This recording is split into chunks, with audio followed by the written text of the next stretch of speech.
good. It's good. Isn't it great to be back? It's thrilling. It feels like such a blessing. I know. It was beautifully and wonderfully timed for our film, and I'm just grateful to everyone that came together so that we could find a solution. And isn't it like heartening to realize that like there can be hard situations, but you can find a solution if you stick it out? Yeah, because that's kind of one of the themes of the film too, actually. Yeah. So I'll get to that question later, but. Since this is a momentous film, which is celebrating the 100-year anniversary, what was that, oh my gosh, I'm a part of something special moment that hit you? Or when did it hit you, at least? I think it hits me over and over and over again. I don't know if it will ever stop hitting me. And I think that's probably something that anyone who, if it wasn't me, I think if it was someone else, they would say the same thing. I was a Disney kid growing up. You know, there's been a Disney animated film in every chapter of my life, even in my adulthood. Like, because I appreciate the art of animation. But there's been a film every step of the way that has reflected something back to me, taught me a lesson, inspired me, reminded me of something that perhaps I had forgotten. And so to join the ranks of so many other Disney legends and princesses and heroines, like, it's thrilling and also a little overwhelming. I can bet, honestly. Because many of us, like you were saying, grew up with Disney films. There's been an evolution of their storytelling, right? Yes. It's more reflective of the times we live in, and you know, when I saw like Raya, I got to see myself and the characters. And now for you, you're biracial, and you're also a voice for the LGBT community. I was just wondering, because you play Asha, and so much of that, I can see your character in her being such a smart, sharp-witted, and also outspoken. When she sees something, she says something. She says something and says something, but she doesn't always have the answers as well. So I was wondering what audiences can take away from that, because that's such a powerful thing to know that. Not know what you have the answers for, but also have a community to guide you, so to speak. Well, I think that's a really important thing for audiences to see right now in the world that we live in. There's a lot of turmoil, there's a lot of heartache and sadness and heavy energy in the world. And even moving into 2024, we're going to have a whole host of new debates and things conversations that we are having as a society. So I think in this particular film, to watch this young girl of color with braids and freckles, an unlikely leader, step into her power, it doesn't mean that she's not afraid. She is, and it doesn't mean that she doesn't make mistakes. She does. But to see how one person can step up to the plate and say, I'm not really sure how I'm going to get my way through, but I'm going to get through. And she's supported by this boundless ball of energy star and all of her friends, and ultimately like people in positions of power come to her aid. And I think to see that modeled in a film like this is important for young people. It's important to remind people of all ages that to choose to take action is the most important part. Yes. You don't have to have all of the answers, but you can identify a problem and raise your hand and say, can't we do something about this? And start asking questions of those in power. There's nothing wrong with that. In fact, I think it's healthy. Yes. So a little bit more fun questions now. Asha clearly loves being a tour guide. She does. Oh my gosh. It's like her favorite thing. I mean, the way that she waves her flag and everything like that, that's amazing. So with those songs like Welcome to Rosas and, there's a lot of choreography that goes into that. I was just wondering if you had any collaboration or input into how the song would be, or visualized, I guess, in the film, because there's a lot of dancing and movement in it. So I love that question, and thank you for asking it. Thank you.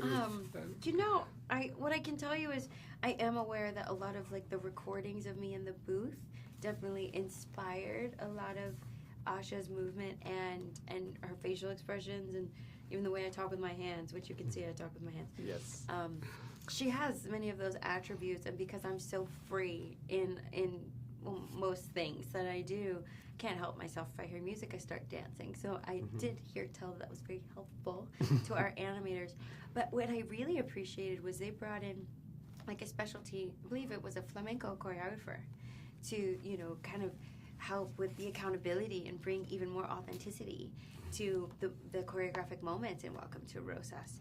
And I love that, you know. I sat down with a whole host of our animators, and we had this long talk, and I was like, never forget, like, Asha was raised to, like, follow her instincts, right? So she's not afraid of her hips. Like, let her be hippie. It's okay. It's a good thing. And, you know, things like that in conjunction with the choreographers that they consulted with. Like, that's how you find her movement, which is cool. Oh my gosh, this is so cool. This movie is so awesome, and I can't wait to tell everyone to watch it because it just means so much. So, thank you. Thank you. I'm so glad you enjoyed it. Thank you for coming today. Thank you. How you doing, Chris? This is I'm good. How are you? My heart's a little bit racing right now. It's all right. I mean, it's. I'm guessing it's good to be back for you guys, huh? It's a great time. It's good to be back. It's good that we got a deal that's that we can all support, and the fact that we had leadership that really stuck to their guns and got us a great deal. So we're all very excited. Yeah. So moving on to the movie, this isn't the first time that you voiced an animated character. So I was wondering, has the process changed throughout the years for you, or you just kind of stuck to what you know? It definitely has changed. It's an art form that's different than acting, you know, with your whole body, so to speak.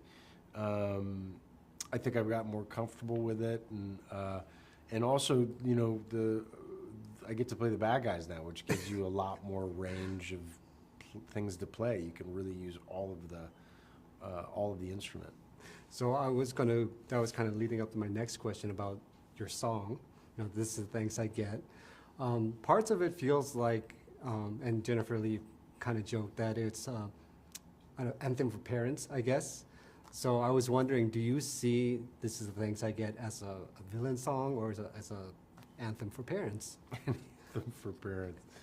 That's very funny. That is very, I never thought about it that way.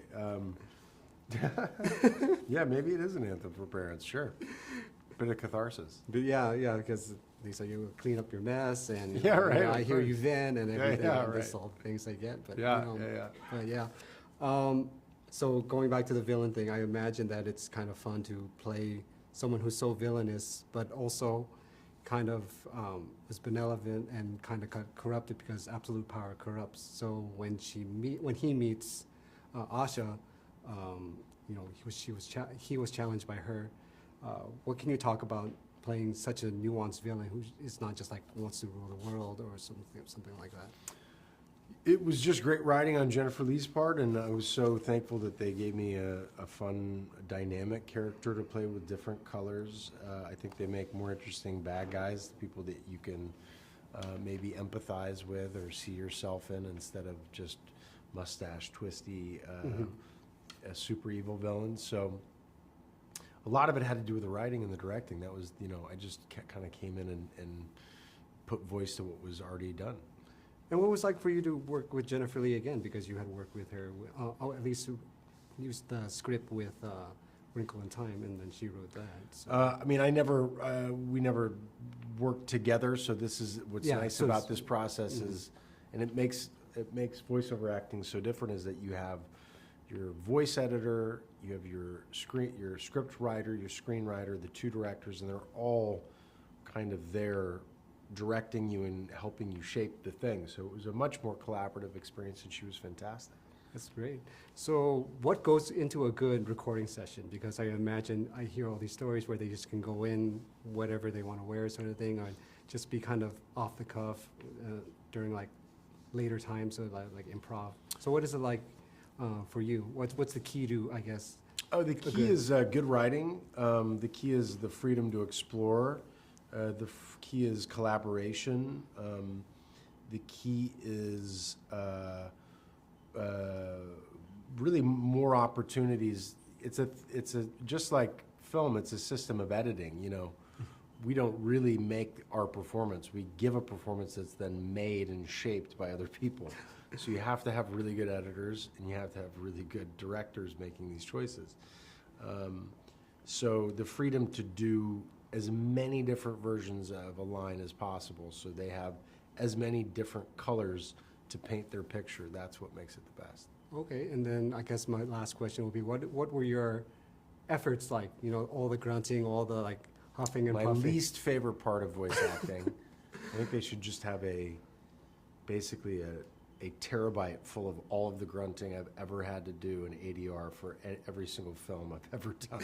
And I'm pretty sure it'll all sound like. It sounds the same. Huh? So yeah, my least favorite. Oh, okay. Well, thank you very much, Chris. Thank you very much. We impressed through this. All Thank right, you. you as well. Fanboys, professional artists, and professors. Maybe a nerd who's just like you, talking about the things that you like too. So I invite you to the NOC. In full color, you see me. The hard knock life. Comics, movies, and TV. Yeah. Pop culture with a different perspective. Watch it on your screen, hit play, so check this.